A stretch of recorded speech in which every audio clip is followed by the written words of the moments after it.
como ya terminamos esa parte relacionada con la organización de los seres vivos y ya habíamos terminado con la parte de las células, entonces vamos a iniciar ya con la parte de la organización de los organismos como tal, ¿no? Entonces vamos a empezar hablando acerca de los reinos que existen en la naturaleza. Entonces vamos a iniciar por esa parte.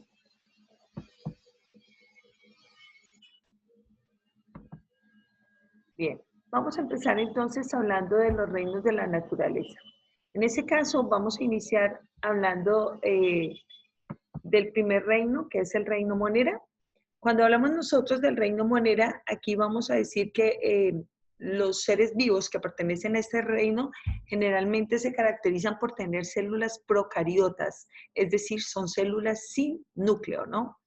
Estos organismos que pertenecen a este reino son unicelulares, presentan un tipo de nutrición heterótrofa, es decir, que tienen que incorporar el alimento porque ellos no pueden fabricarla. Sin embargo, hay otros dentro de este reino, hay unos que son heterótrofos y hay otros que son autótrofos. Cuando hablamos de autótrofos, vamos a decir que son organismos que pueden fabricar su propio alimento.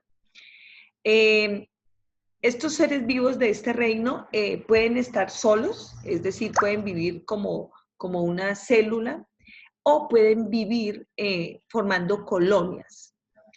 En este caso podemos hablar nosotros de las bacterias, por ejemplo, podemos hablar de las cianobacterias, las arqueobacterias, podemos hablar de los cocos, por ejemplo, el neumococo, que genera la neumonía, o podemos hablar de los bacilos del yogur.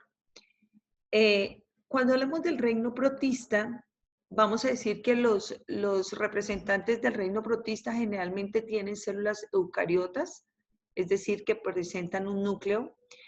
Aquí podemos encontrar organismos que son unicelulares, pero también encontramos organismos que pueden ser pluricelulares, es decir, que están formados por varias células, ¿no? Este tipo de seres vivos pueden presentar una nutrición heterótrofa, es decir, incorporar sustancias nutritivas, y algunos tienen nutrición autótrofa, es decir, pueden fabricar su propio alimento. Pueden estar solos también o pueden ser pluricelulares, pueden ser unicelulares o pueden ser pluricelulares, pero los pluricelulares no forman tejidos. En este caso hablamos de algunas algas, las amebas, los paramecios, las euglenas pertenecen al reino de los protistas. Dentro del reino hongo o fungi, vamos a encontrarnos aquí con organismos que tienen células eucariotas, es decir, que presentan núcleo. Aquí en este reino podemos encontrar algunos que son unicelulares y otros que pueden ser pluricelulares. La nutrición en este caso de los hongos es heterótrofa.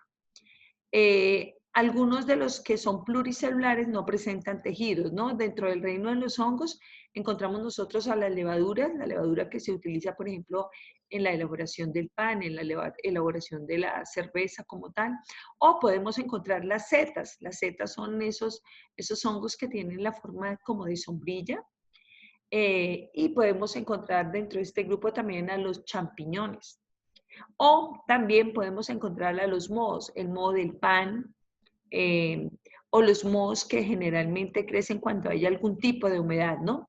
También en el reino hongo podemos encontrar los hongos que pueden presentarse a nivel de la piel en los humanos, por ejemplo, el hongo que puede generar el pie de atleta como tal, ese también entonces pertenece al reino de los hongos. Dentro del reino de las plantas o vegetal encontramos organismos que tienen células eucariotas con núcleo, son pluricelulares. La nutrición en este caso de los del reino planta es autótrofa, ellos son capaces de fabricar su propio alimento. Recordemos ahí el proceso de la fotosíntesis. Y tenemos organismos pluricelulares que tienen tejidos y a la vez tienen órganos, ¿no?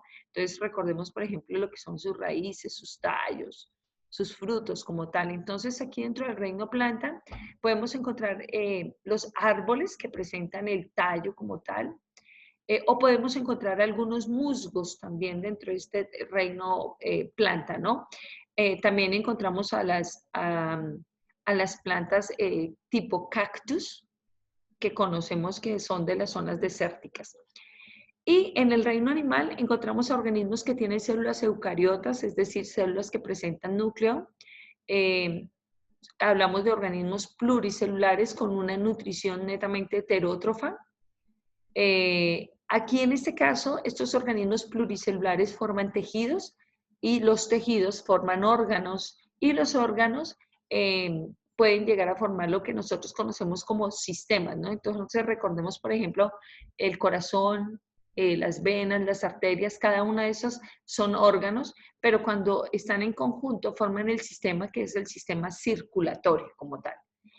Y dentro de este reino animal encontramos nosotros, por ejemplo, a los insectos, encontramos a los arácnidos, a los anélidos, por ejemplo, en el caso de la lombriz, algunos crustáceos, mamíferos, en fin.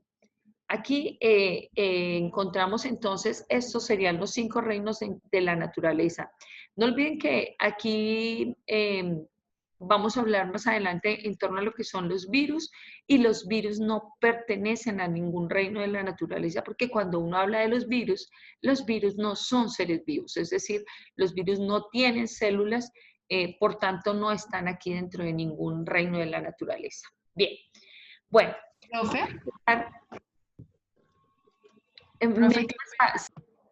Bueno, entonces vamos a ver este video que nos resume prácticamente todo lo que vimos ahorita en torno a lo que son los reinos de la naturaleza.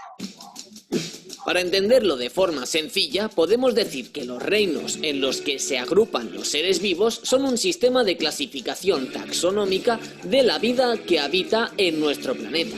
¿Quieres saber cuáles son y sus características principales? Te lo explicamos todo en este nuevo vídeo de Ecología Verde.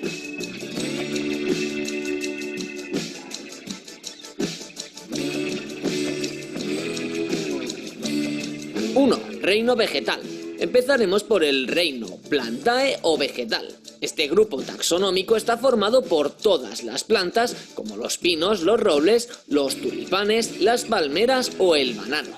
Realizan la fotosíntesis utilizando la luz solar, el agua y el dióxido de carbono. Pueden realizar pequeños movimientos de sus raíces o parte aérea en busca de la luz solar. Pueden tener reproducción sexual o asexual y necesitan hábitats fijos para desarrollarse. 2. Reino animal. El reino animal es el más amplio y conocido. En él encontramos mamíferos, como pueden ser el humano, los gatos o los elefantes. También aves, reptiles, anfibios o invertebrados.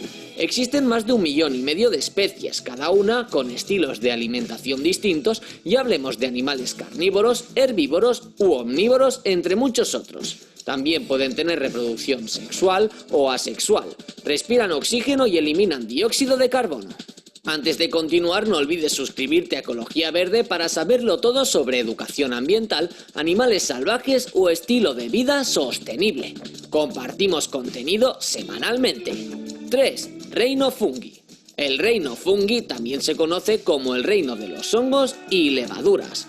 Algunos ejemplos pueden ser las setas, como el matamoscas, el cigarro del diablo, el hongo del pino o la levadura de la cerveza. Viven en toda clase de hábitats, sobre todo los más húmedos y acuáticos. No producen su propio alimento y necesitan de materia orgánica elaborada por otros organismos. Además, se reproducen por esporas, que se generan de forma sexual o asexual. 4. Reino monera. El reino monera fue introducido por Haeckel en 1986, en el que se incluían organismos microscópicos unicelulares sin núcleo definido. Sin embargo, gracias a las nuevas técnicas de identificación, se llegó a la conclusión de que algunos organismos tenían una historia evolutiva independiente y pasaron a considerarse como 2 grupos separados, arqueas y bacterias. En el grupo de las bacterias se incluyen también las cianobacterias. Presentan distintas formas como cocos, bacilos, vibrios o espirilos. No tienen orgánulos en sus células y se reproducen de forma asexual. Destacan por su función descomponedora y mineralizadora del medio en el que habitan. Y 5. Reino protista. No es un grupo muy definido ni diferenciado. Se incluyen organismos que no pueden ser incluidos en ninguno de los 4 reinos anteriores. Un ejemplo es el Plasmodium falciparum, productor de materia o paludismo. El Trypanosoma cruzi, causante de la enfermedad de Chagas, o la Leishmania donovani, causante de la leishmaniasis. Se organizan formando colonias y en su mayoría habitan medios acuáticos. Pueden ser parásitos de personas o animales y llegar a tener movimiento según su propia estructura. Si te has quedado con ganas de más cosas, te recomendamos el vídeo que te dejamos aquí arriba y en la caja de texto, en el que te hablamos de las diferencias entre las células animales y vegetales, imprescindible para saber más sobre los seres vivos.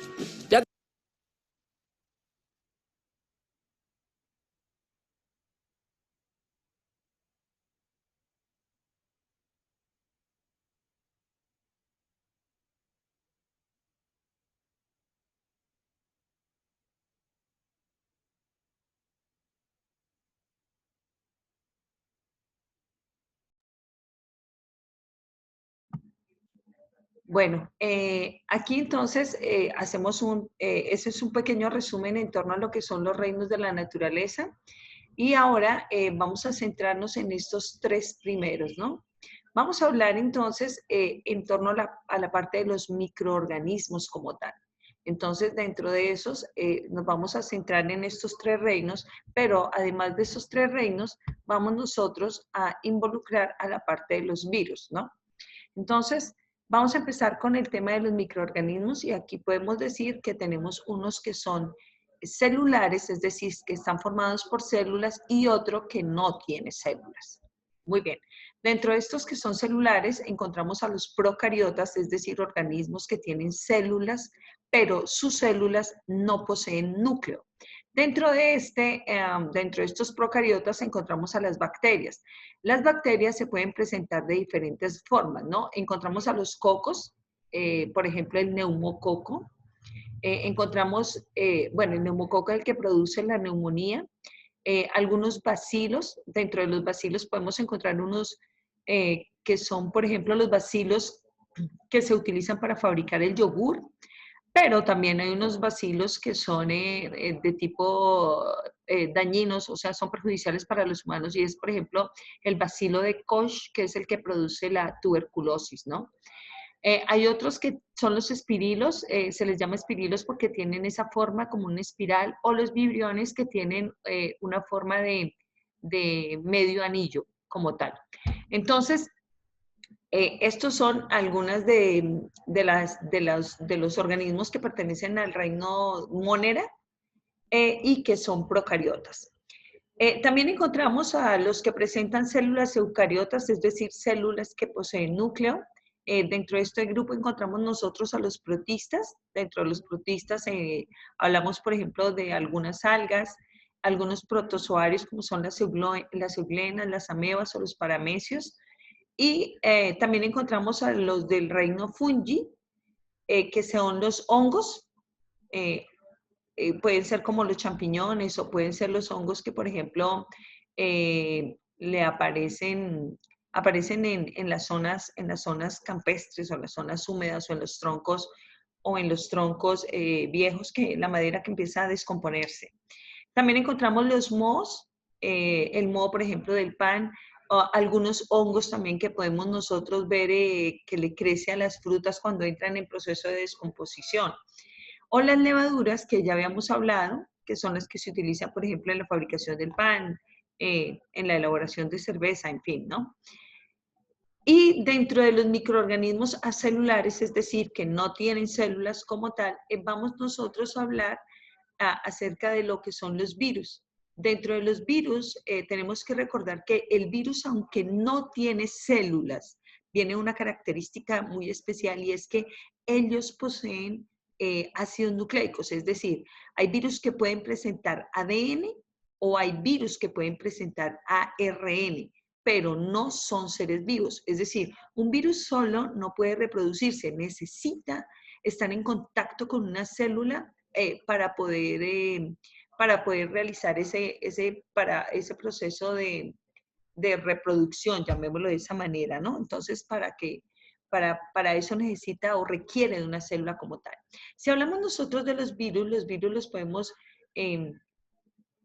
dividir, pueden ser de varias clases. Hablamos del virus como tal, hablamos de los priones y hablamos de los viroides.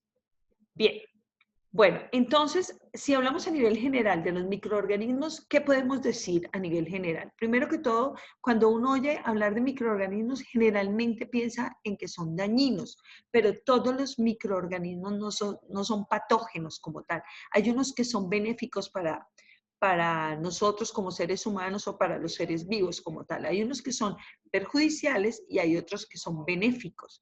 Es decir, algunos los utilizamos, por ejemplo, a nivel industrial en la producción de alimentos o en la conservación de alimentos o para la elaboración de algún tipo de medicamento, pero también tenemos algunos que son de tipo patógeno o perjudiciales. Bien, vamos a empezar entonces a hablar en torno a estos tipos de organismos. Entonces vamos a empezar hablando de los microorganismos a nivel general. Bueno, vamos a ver entonces un video en torno a lo que son los microorganismos. Me parece que es un video que es fácil de entender. ¿Listo? Bien. Smile and Learn. ¿Sabes qué son los microorganismos y cuántos tipos hay? Vamos a aprenderlo. Existen organismos formados por una única célula denominados organismos unicelulares. Estos organismos son muy pequeños, por ello reciben el nombre de microorganismos, aunque también puede que los conozcas como gérmenes o microbios.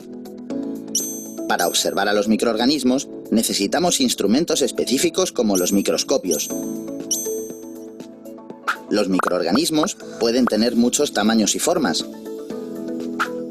Algunos investigadores de la antigüedad se cuestionaron ya si las enfermedades que tenían los seres humanos podrían ser causadas por organismos que no se podían ver a primera vista. Así se comenzó a investigar sobre los microorganismos. Anton van Leeuwenhoek fue el primer investigador que comenzó a observar los microorganismos en el siglo XVII. Los microscopios y sus investigaciones permitieron que otros científicos continuaran estudiando cómo se producían las enfermedades o cómo podían tratarse. Algunos tipos de microorganismos son las bacterias, los virus y los hongos. Bacterias. Son células procariotas, no tienen núcleo. Algunas bacterias son útiles en la alimentación, por ejemplo, para fabricar el yogur y el queso. Otras bacterias, en cambio, son dañinas y pueden producir infecciones. Las bacterias se tratan con antibióticos. Se transmiten de diferentes maneras. Virus. No son seres vivos. Para cumplir las funciones vitales necesitan un hospedador, es decir, otro ser vivo. Son mucho más pequeños que las bacterias. A veces pueden infectarlas y vivir dentro de ellas. Algunos virus causan enfermedades como la gripe o la varicela. Para prevenir las enfermedades producidas por los virus, es importante vacunarse. No existen vacunas para todos los virus. Hongos. Algunos hongos son microorganismos más grandes que las bacterias o los virus. Se pueden encontrar en el aire, en las plantas y en el agua. Algunos, como las levaduras, se utilizan para elaborar alimentos. Seguro que alguna vez has podido ver moho en alguna fruta o en el pan. Esto es un tipo de hongo. Como hemos visto, los microorganismos pueden estar por todas partes, ya que no se ven a simple vista. Para evitar enfermedades y no infectarte, es muy importante cuidar tus hábitos de higiene. Ya eres todo un experto en microorganismos. Sabes diferenciar entre bacterias, virus y hongos. ¡Hasta la próxima!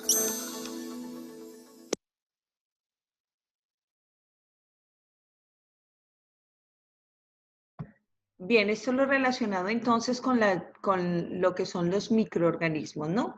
Ahora vamos a ver uno relacionado con lo que es la diferencia entre una bacteria y las bacterias y los virus como tal. Entonces, vamos a revisar esa partecita como para empezar a establecer las diferencias que hay entre los unos y los otros, y luego nos vamos a centrar en la parte de los virus como tal.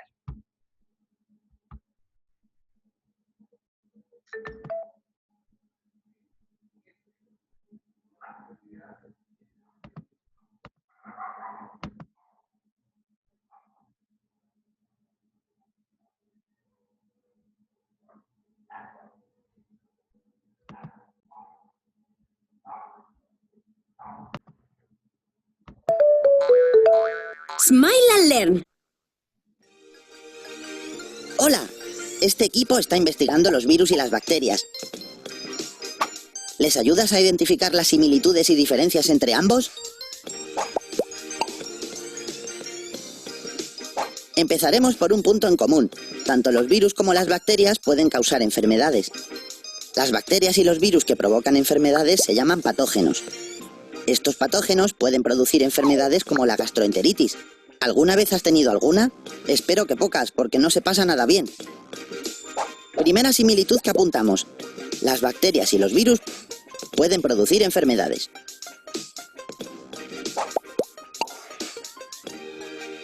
Tanto los virus como las bacterias se transmiten muy fácilmente por contacto con los objetos, el aire, los alimentos o el agua. Estos elementos por los que se transmiten los virus y las bacterias se llaman vectores. Segunda similitud que anotamos en nuestro cuaderno.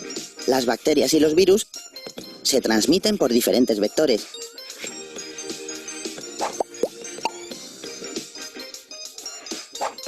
Las bacterias son células procariotas que cumplen con las 3 funciones vitales de nutrición, relación y reproducción por sí mismas, por lo que se consideran organismos vivos. En cambio, los virus necesitan un huésped para poder reproducirse, por ello se consideran organismos no vivos.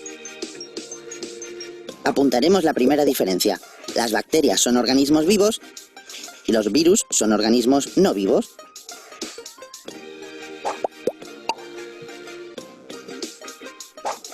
Los virus son mucho más pequeños que las bacterias. De hecho, algunos virus pueden infectar a las bacterias. En esta imagen puedes ver la proporción de tamaño entre virus y bacterias. Otra diferencia que anotar en nuestro cuaderno. Los virus son mucho más pequeños que las bacterias.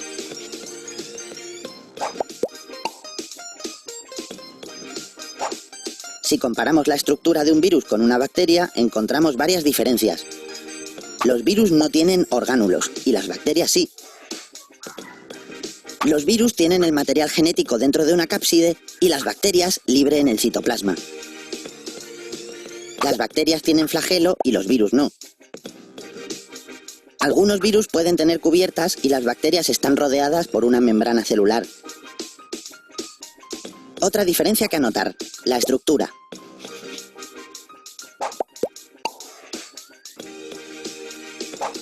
Para curar las enfermedades producidas por bacterias es necesario utilizar antibióticos.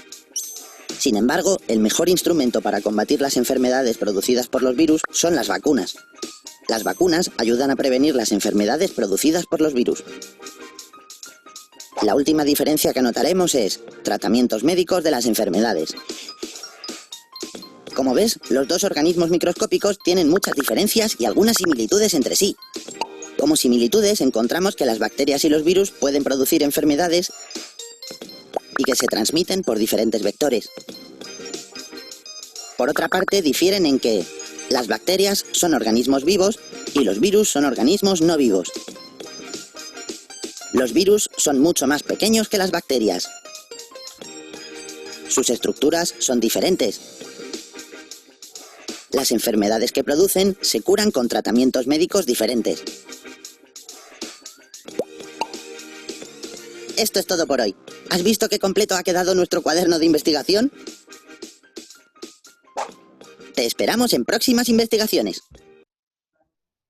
Bueno, entonces aquí ya podemos notar nosotros varias de las diferencias que encontramos entre lo que son las bacterias y los virus y que ya habíamos trabajado con anterioridad. Bueno, entonces aquí en este caso vamos a ver cómo es la replicación de un virus como tal. Entonces vamos a ver qué es lo que ocurre con un virus cualquiera que puede ingresar a nuestro cuerpo.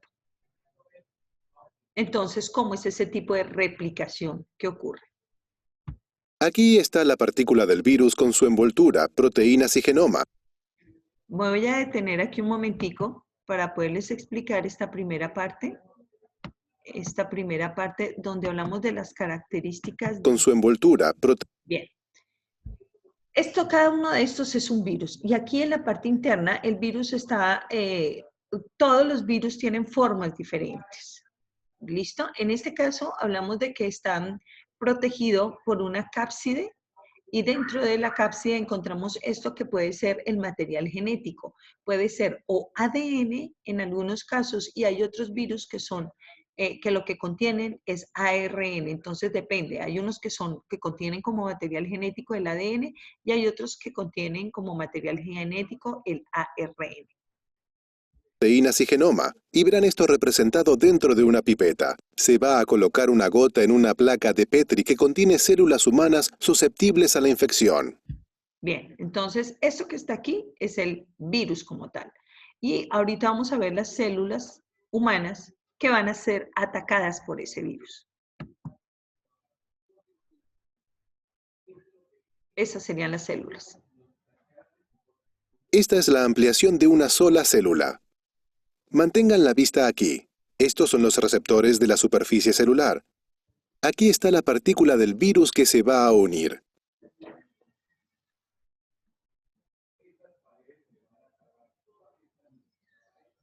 Aquí viene la etapa del desmontaje. Los genomas, en este caso, ingresarán en el núcleo. Aquí lo que viene a ingresar entonces, esos genomas que nos dice puede ser o el ADN o el ARN como tal. Todos los virus tienen que hacer eso. Y ahora pueden ver la replicación. Aquí se produce la reacción de ensamblaje. Los virus irán a la superficie de la célula y brotarán. Hemos presenciado un ciclo único de infección viral. Una sola partícula infecta una única célula y da lugar a muchas progenies. En promedio aproximadamente 100 progenies por célula. Algunos virus alcanzan hasta 1000 o más. Aquí está. Bueno, cuando hablamos de los virus, entonces el nivel de reproducción es supremamente rápido dependiendo del virus, ¿no? En algunos casos vemos que, por ejemplo, yo puedo infectarme, pero a los 15 días, si hablamos, por ejemplo, en la situación de lo del COVID, entonces uno puede recibir la infección, puede recibir el virus, pero de aquí a que empiece a replicarse de esa manera a nivel del cuerpo, puede llegar a ocurrir entre más o menos unos 15 días, ¿no? Hasta que ya empieza uno a presentar los síntomas como tal.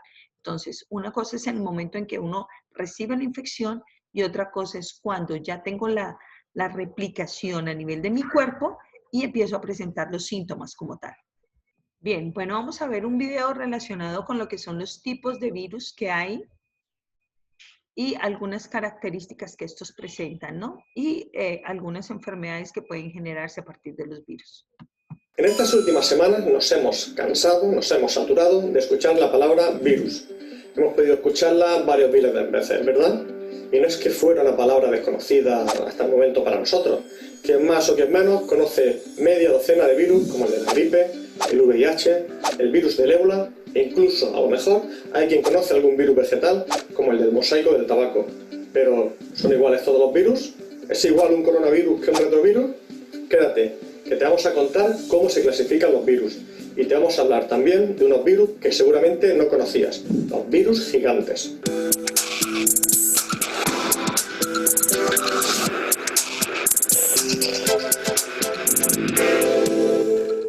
Para entender cómo se clasifican los virus, es importante que primero empecemos por recordar qué son. Y es que los virus son agentes infecciosos que están constituidos únicamente por material genético que se encuentran de alguna manera encapsulados por unas pocas proteínas que los rodean. Teniendo en cuenta esta idea, llega el momento de que te hable de un científico llamado David Baltimore. Este señor es un biólogo estadounidense que obtuvo el Premio Nobel de Fisiología y Medicina en el año 1975 por sus estudios acerca de la interacción entre determinados virus y el material genético de la célula que infectan. Pero no lo hemos traído aquí por eso, lo hemos traído aquí porque, como otros muchos biólogos, como otros muchos científicos, David Baltimore es un tipo muy ordenado. ya te habrás dado cuenta de que en biología existe al menos un sistema de clasificación para cualquier elemento que sea susceptible de ser clasificado. Y lo que Baltimore hizo no fue otra cosa que establecer un sistema de clasificación para los virus. ¡Ojo! Los virus. Todavía no hay acuerdo en la comunidad científica internacional de si son seres vivos o no, y nos cuesta aún definirlos como entidades biológicas. Así que imagínate lo complicado que fue establecer un sistema de clasificación que tuviera el mayor consenso posible. Entonces, ¿cómo es posible clasificar a los virus? ¿Cómo podemos clasificar y poner orden en un grupo de agentes infecciosos que lo único que tiene es ácido nucleico? Pues así precisamente, atendiendo a su ácido nucleico. Recuerda que este ácido nucleico en cualquier organismo se puede encontrar de dos maneras, como ADN o como ARN, y en los virus no es diferente. Hay virus que tienen ADN y hay virus que tienen ARN. Así podemos agrupar los virus en 7 grupos diferentes. Por un lado están los virus del grupo 1 y los del grupo 2. A estos dos grupos pertenecen virus que tienen ADN. Los del grupo 1 son virus de ADN de doble hebra, de doble cadena. Y a este grupo pertenecen, por ejemplo, el virus del papiloma humano, el de la varicela o el herpes, que pertenecen a la misma familia. Porque una cosa que no hemos dicho aún es que a cada uno de estos grupos pertenecen un buen número de familias. Seguimos. Dentro de los virus con ADN ya hemos dicho que están los del grupo 1, pero también los del grupo 2. La diferencia es que los virus del tipo 2 son virus de ADN de una sola hebra, o ADN monocatenario. La mayoría de estos virus no infectan a humanos, sino que infectan a bacterias y plantas. Pero sí que hay una familia dentro de estos, dentro de los del tipo 2, que pueden afectarnos a nosotros. Son los parvovirus, que suelen causar enfermedades del tipo cutáneo, enfermedades dermatológicas. Así que ya sabes, los virus del tipo 1 y los del tipo 2 son virus de ADN. A continuación están los virus de ARN. Estos son de gran importancia, ya que la mayoría de los virus que afectan a las células eucariotas, no solo a nosotros, también a otros animales o plantas. Como digo, la mayoría de estos virus son virus de ARN. Dentro de estos se encuentran los virus de tipo 3, los de tipo 4 y los de tipo 5. Empezamos con los del tipo 3. Estos virus de ARN de doble cadena son los del tipo 3 y a estos pertenecen, por ejemplo, los rotavirus, que suelen producir cuadros de gastroenteritis en niños. También hay una enfermedad típica del ganado que se le conoce como enfermedad de la lengua azul, que es producida por otra familia de virus de ARN de doble cadena, los del tipo 3. Pasamos a los virus del tipo 4. Estos son virus de ARN monocatenario, es decir, de una sola cadena, igual que los del tipo 5. La diferencia es que los del grupo 4 tienen una hebra que llamamos positiva, mientras que las del tipo 5 tienen una hebra que llamamos negativa. A efectos prácticos, esto quiere decir que los del tipo 5 necesitan un paso intermedio antes de que su ARN dé lugar a proteínas, mientras que los del tipo 4 lo pueden hacer directamente. Algunos ejemplos de virus de tipo 4 son el de la polio, el de la fiebre amarilla, el de la rubeola, pero también el famoso SARS-CoV-2, el coronavirus. Mientras que ejemplos de virus del tipo 5 son el del ébola, el sarampión, la rabia o la gripe. Por cierto, quiero hacer un inciso en este punto. Hay un gen llamado RDRP, que es un gen esencial que da lugar a una proteína llamada ARN polimerasa y que es común a todos los virus de ARN. Pues bien, muchas de las estrategias para luchar contra el coronavirus SARS-CoV-2 lo que persiguen es atacar a este gen. Y ya hay fármacos como el Remdesivir que actúa frente a la proteína a la que da lugar este gen y que se ha visto que son efectivos en otras enfermedades como el ébola o el síndrome respiratorio de Oriente Medio, el MERS. Por este motivo es por lo que se están probando con los enfermos actuales. No es una cuestión meramente aleatoria. No se elige este al azar, se elige este y otros muchos fármacos porque contamos con un conocimiento científico básico que nos permite actuar con rapidez ante una situación de emergencia total como es esta. Dicho esto, seguimos con la clasificación de los virus, porque aún nos quedan dos grupos, los del tipo 6 y los del tipo 7. Estos virus pueden ser de ARN o de ADN, y lo que tienen en común es una proteína llamada retrotranscriptasa o transcriptasa inversa. Ejemplos del virus del tipo 6 son los retrovirus, como el VIH, el virus del SIDA, y un ejemplo de los virus del tipo 7 son el de la hepatitis B. Así que ya ves, Mediante la clasificación de Baltimore podemos ordenar a los virus en función de su material genético. En realidad no es la única clasificación que existe. Existen otras clasificaciones centradas en otras características de los virus, como por ejemplo el tipo de organismo a los que infectan o incluso su tamaño. Y es que se han descubierto virus a los que se le han llamado virus gigantes o girus debido a su inmenso tamaño. Pero no te preocupes, son gigantes respecto a otros virus. En realidad no son tan grandes como una bacteria. Mejor dicho, los más grandes de estos virus son tan grandes como las bacterias más pequeñas. Esto hace que podamos verlos al microscopio, pero eso no los convierte en más peligrosos que cualquier otro virus. Ya ves, es fundamental establecer clasificaciones que nos permitan reconocer a un virus desde el mismo momento en el que llega a nosotros, aunque se trata de un virus que hasta el momento era desconocido, porque es la única forma en la que podremos ganarle la batalla con el menor daño posible. Bueno, eso en relación a lo que son los virus y sus características como tal.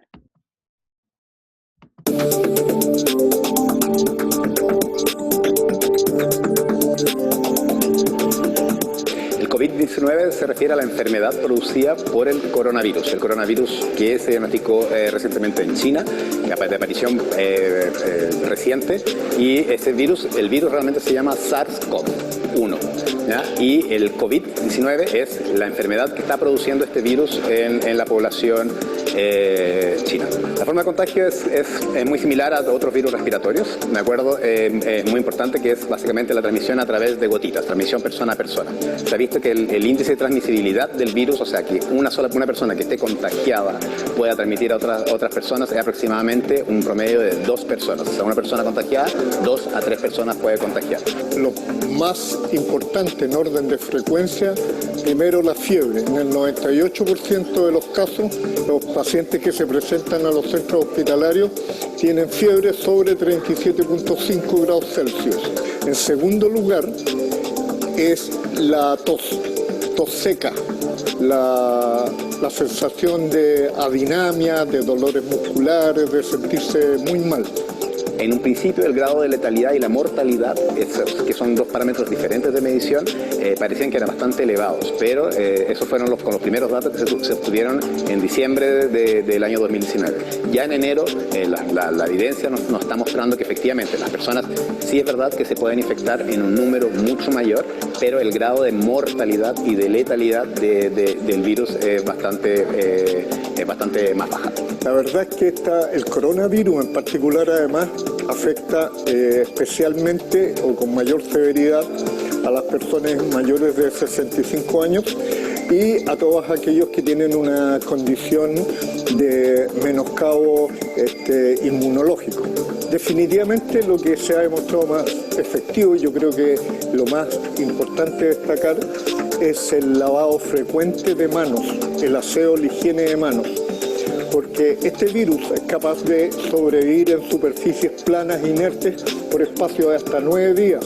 Lo que se ha visto es que básicamente las personas, en gran porcentaje de las personas, en más del 90% de las personas, tienen esta infección que es un grado leve, que es un cuadro respiratorio leve, que no va a producir mayores repercusiones.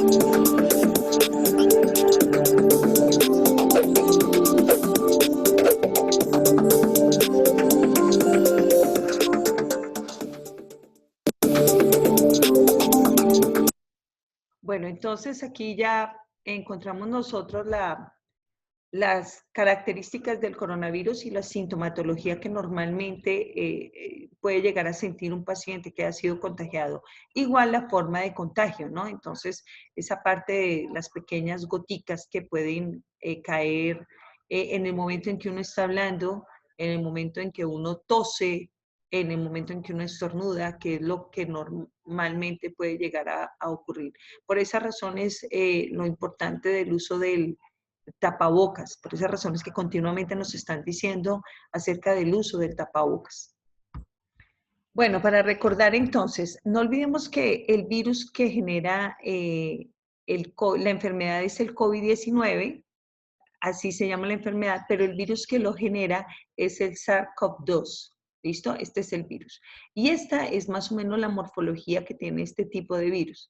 Vamos a ver entonces aquí cómo es la replicación de este virus dentro de un organismo.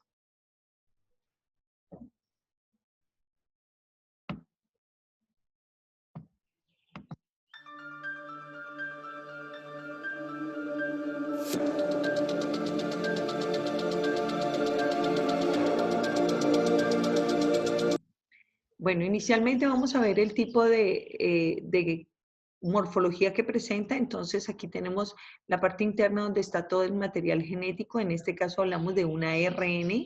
Bien, tenemos las proteínas, las proteínas que vienen a formar esa parte que se denomina lo que es la cápside como tal y que es el sistema de protección del virus como tal, ¿no?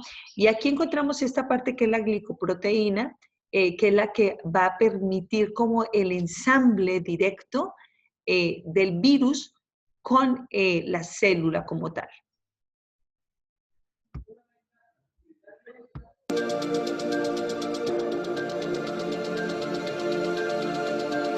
Aquí tenemos entonces eso que nos dice acá, la glicoproteína spikes, que es la que permite el ensamblaje, ¿no? Esta es como la llave de entrada, la que permite que el virus se ensamble directamente con lo que es la célula. Vamos a ver.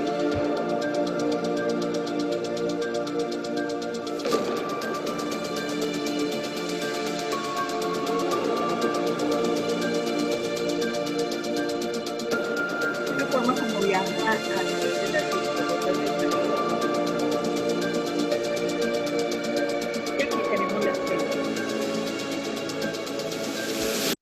Vamos a recordar aquí, miren la membrana celular, las características, las capas de lípidos, y aquí tenemos la parte de la proteína como tal.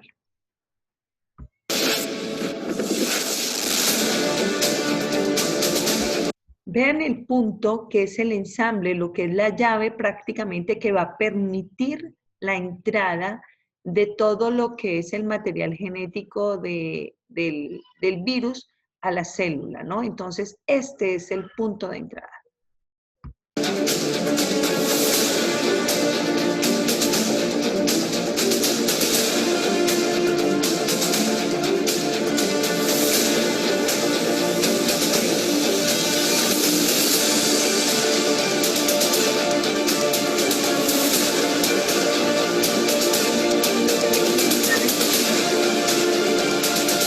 El material genético del virus ingresa a la célula y llega hasta el núcleo de la célula.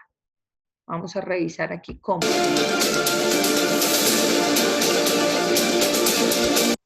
Aquí tenemos el núcleo celular, aquí viene todo ese material genético del virus como tal, y acá prácticamente empieza a realizar el proceso de replicación, ¿no? Aquí vamos ahorita a encontrar los ribosomas para realizar.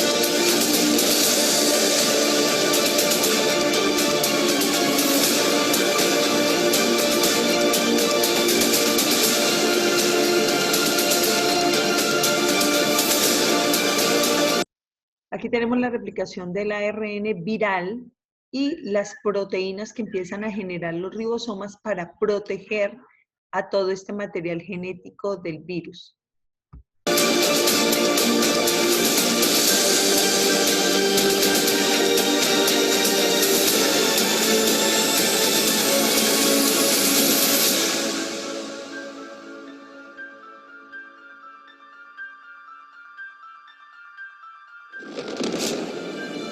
La replicación y la salida con una envoltura para proteger y atacar a otras células.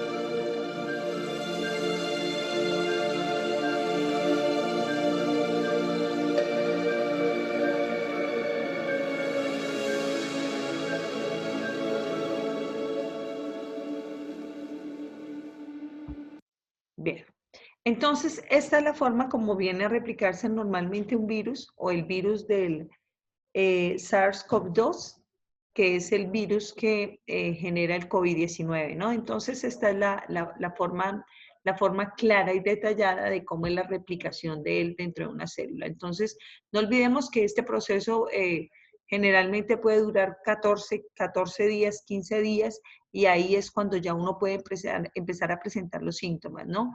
Importantísimo también, vuelvo y le repito, no solamente para el virus, sino para cualquier otro tipo de enfermedad, es siempre tener uno el tratamiento médico.